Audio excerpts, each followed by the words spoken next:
Hi everybody, this is Dee at Aloha Astro, and today is May 18th, 2019. Today is Saturday, and it is a full moon this afternoon at 5:11 Eastern Time, and the full moon will be at 27 degrees 39 minutes of the fixed water sign of Scorpio.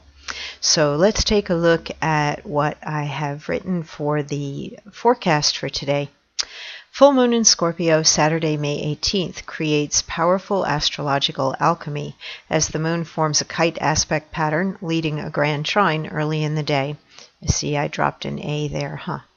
The grand trine of Moon, Neptune in Pisces, and North Node in Cancer direct support and inspiration towards Saturn conjunct Pluto in Capricorn at the top of the kite. Another kite fed by the Grand Trine has the Sun and Mercury at its peak, encouraging you in your intentions and plans.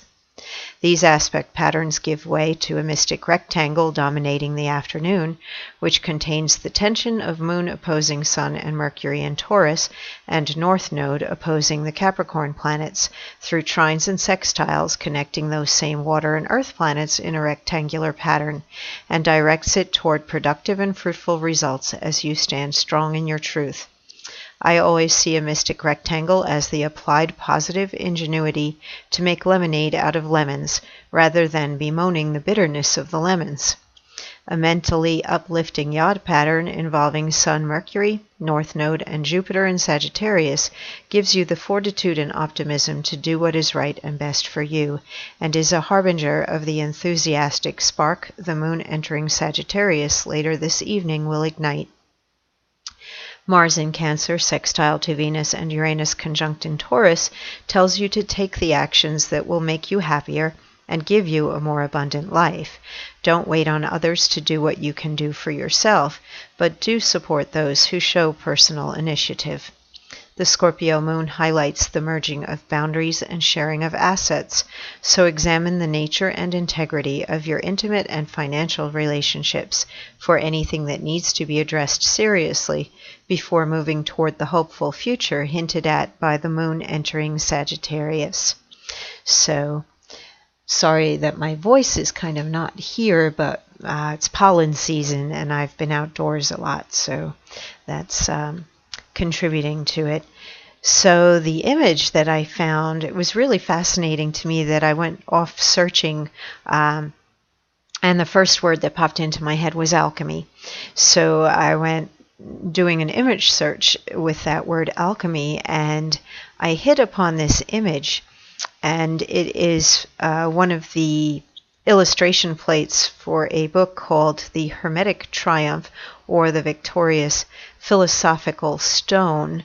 And when I looked at what's involved in this image, we've got, of course, the moon and the sun, and then we've got a caduceus here, you know, with the snakes, and a staff. And if we look at what's up in the heavens, we see here's Aries, Taurus, and Gemini.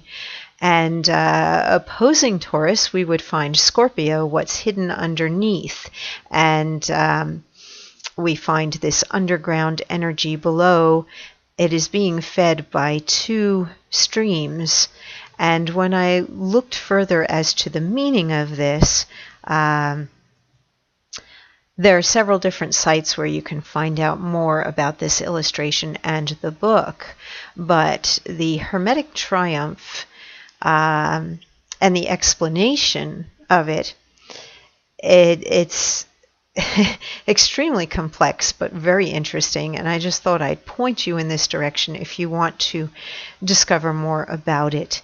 I feel like astrologically we are going through a similar type of a thing where for those who seek the truth, there's greater understanding to be found, or for those that apply knowledge, wisdom, and truth and have deliberate intent to manifest things, they can achieve that. But for those who are not looking deeply, that it's basically wasted energy, or it's not going to do much of anything.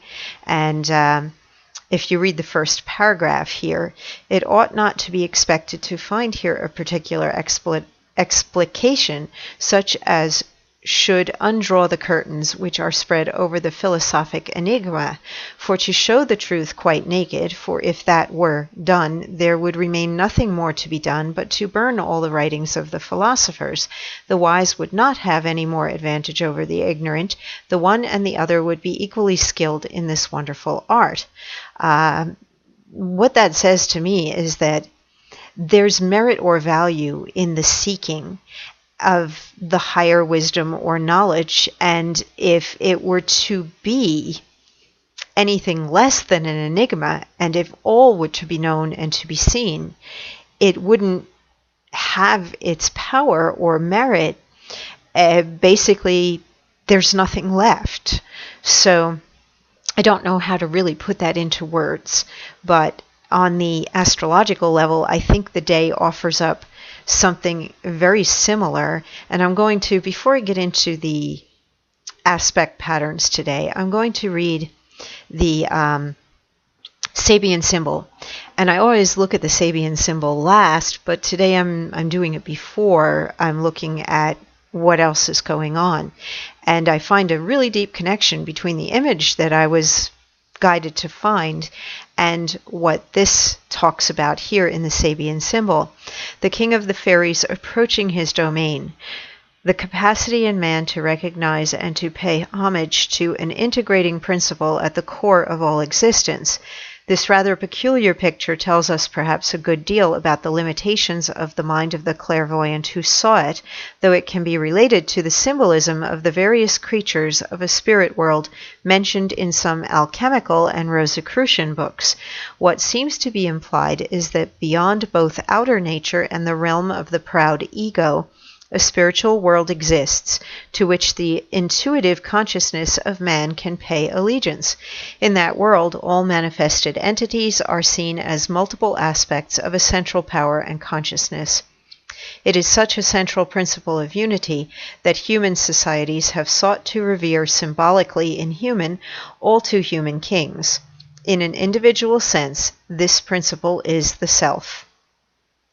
This is the third stage in the 48th five-fold pattern of symbols. It adds a new dimension to the two preceding ones. At this stage, the presence of a spiritual unifying factor begins to be sensed by the individual, perhaps weary of the outer shows of his culture. An inner allegiance begins to polarize the consciousness. I just felt like the symbols connect very deeply. We have the idea of kingship, and we have the symbolism of a crown in the image, and the creatures of a spirit world are definitely represented in the image as well. So very interesting, and the idea of a central power or unity of consciousness, the distillation of spirit into something that transcends this material world, or to make that something out of nothing, which I feel is what we are able to do when we are underneath a full moon in Scorpio. Scorpio energy rules the 8th house, which is a house of sex, death, taxes, metaphysics, the occult, business partnerships, investments, inheritances. This is where we merge our boundaries or we share our assets. And on the esoteric or spiritual level, it is about merging those boundaries and being able to see into the other realm, to go beyond death. So there's a lot of depth and intensity that comes up under a Scorpio full moon. With this one in particular, there are so many aspect patterns coming into play, particularly a sextile here between the moon and its ruling Scorpio's ruling planet, Pluto, which joins Saturn in Capricorn. Saturn is associated with Capricorn, its ruling planet, and therefore is particularly strong, very serious, very realistic. The idea of bringing something to its fullness or completion or the height of its potential to manifest comes in very strongly through the trine between these Capricorn planets and the Sun and Mercury in Taurus, where something is spoken into existence or intended into existence, and the importance of it, or the idea of destiny, or the connection to what feels like fate or karma, has to do with the North Node. There's very strong nurturing energy in the sign of Cancer. It's also a cardinal water sign, and we see that we have these oppositions here, as I mentioned, with the mystic rectangle. Oppositions can be quite challenging. However, when they're boxed in or contained within the sextiles and the trines that create that rectangular pattern, it's like taking four horses, these four corners here, and yoking them together to a stagecoach, and it drives powerful energy and contains the tension of these two oppositions which cross there. And it can make something real, where normally there would be some struggle in trying to make something out of nothing. This actually drives things forward. And then if we look at what we've got going on with the Sun and Mercury in Taurus, Taurus is very sensual, very material minded. It has rulership over the second house of money, self-worth, self-esteem, personal values, your personal finances. Here it's very individual. In Scorpio, it's very much about the sharing and the merging. We've got this sextile here to the North Node, and the quincunxes that move on up and bring that energy up to Jupiter in Sagittarius, which is always seeking that other horizon and a higher wisdom or purpose, takes that risk or chance, has that optimism or enthusiasm to expand outward and grow. Jupiter rules Sagittarius, so we find Jupiter is very strong in the heavens right now as well. And this yod is contained there within that mystic rectangle. So I think that if there is something that you really feel that you must do, or it's your fate or your destiny, or you're very determined to manifest something, focusing your intentions at this full moon and writing them down, releasing them. Once you write your intentions, release them so that they can move on and be acted upon by the universe, so that you can see them come into fruition in your life. And go for it. Just go for it. If we look back earlier in the day and start off in the morning, here you can see the grand trine that the moon was forming with Neptune and the North Node. That fades by later afternoon. By the time we get to the full moon at 5 p.m., that grand trine would be gone. The kite remains behind, but the grand trine has faded. So earlier in the day, we have one kite here. We have another kite right here with the North Node and Mercury and the Sun and Neptune and the Moon. And here we've got Moon, Saturn, Pluto, Neptune, and the North Node. It's a very purposeful, fated type of a day, where if you know what it is you're going after and you feel it is your fate or your destiny, you can move a lot of energy. You can tap into the spiritual realm intuitively. You can ask for assistance from ancestors or the energy of nature to help you focus your intentions. I feel like this one little sextile here that is kind of not involved with everything else is significant. Also the square here, which is pointed toward Mars as well. Mars square Chiron in Aries, Mars in Cancer at 1 degree, just starting out. We're just getting used to Mars not being basically kind of crazy and schizoid sitting in Gemini. Now it's in a cardinal water sign. It can be a bit moody, and it is making you tune into your gut responses and reactions to things, and what you're really feeling, what is most important to you, what you can stomach, what you cannot. And I use those digestive type of words, because Cancer does rule the stomach and the womb. So the idea of gestation and nurturing, feeding, caring for, that is all very Cancerian. What are you forming now? What are you changing in your life? What desires are you looking at and deciding the things that you need to change in order to have what you want or be who you want? And how are you nurturing that? What are you doing to see it grow? Are you integrating and processing changes in the world around you and then adapting and adjusting and getting some control over yourself, basically, that somebody else is not going to come in and do this for you. This is something that you have to decide to do on your own. And that is particularly due to the square here to Chiron in Aries. So it's kind of up to you to nurture yourself, care for yourself, to develop that self-esteem, to value yourself, to know what it is that you want, and then do the work toward manifesting it. It's fading now. It's not in an exact aspect anymore, but it's still lingering there. We have this quincunx here between Mars and Saturn and Pluto. It's up to you to do the work. So use this powerful energy today. There's a little shadow of doubt here with Neptune making a square to Jupiter, but there is so much else, particularly with a very strong Mercury and Sun, that says it's a mind over matter thing.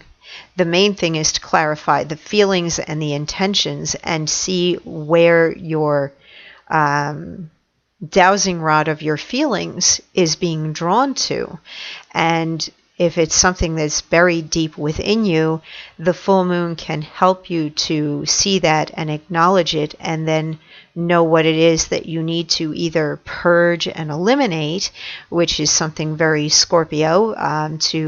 Scorpio is kind of all or nothing. And if there are things that are repressed and are not being given voice and given the ability to grow and become fruitful and productive, if they are negative or limiting or dead to you, then they need to be purged. And if they are positive things but you're repressing them, then it needs to come out and be made manifest so that it can turn into something productive for you. So in terms of relationship, there can be a lot of intensity. Some people may be looking at relationships from the perspective of fate or karma or destiny, feeling as though the person they are very focused on is somebody that they are meant to be with at this point in time. And yes, there are probably lessons. All relationships are valid, and there's probably some learning, growth, or lessons. Would it be your forever person? For some people, maybe. Other people may be looking at wanting to establish family more strongly, more deeply at this point in time. And if there are issues around family, shared assets, resources, the elders, and if you are thinking about what you need to do to make things safe and secure for your own family, if you're reaching an age where you need to look at your finances and get things in order so that you don't leave people in the lurch, then I would definitely look at the money side of things while we have this mystic rectangle here involving Taurus, Cancer, Scorpio, and Capricorn, which would be the 2nd, the 4th, the 8th, and the 10th houses, which has a lot to do with the financial stuff, both individual and shared, home and family, career, and goals and aims out there in the world. Now, those are houses for what's called a solar chart and what these signs rule in a traditional solar chart. Your own chart may have different houses because you might not have an Aries ascendant. Your chart might start off with any one of these other 12 signs on the ascendant. If you've never had your chart looked at and you would like to know more about where this moon is in your own chart, there are free resources online where you can have charts generated to determine your ascendant or rising sign. Also, if you want somebody to guide you through your chart, you can visit my site, alohaastro.com, click schedule appointment, and it will tell you when I'm available. And we can talk by phone or Skype and take a look at what's going on for you with the current transits. Lots of intense stuff, Scorpio full moon.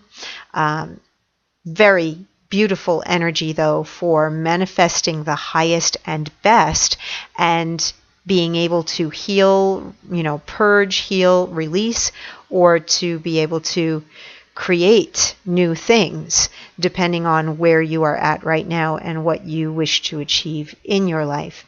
So that's it for the full moon, and until next time, until we're looking at a new moon in about 2 weeks, be safe, particularly on the road. Full moon in Scorpio, it brings out strangeness, and people don't always, they can be volatile, and all that Plutonian energy that stays submerged, sometimes the control isn't there anymore under a Scorpio full moon. So emotions may be extreme, and watch out for that type of extreme stuff on the road when people are out there driving.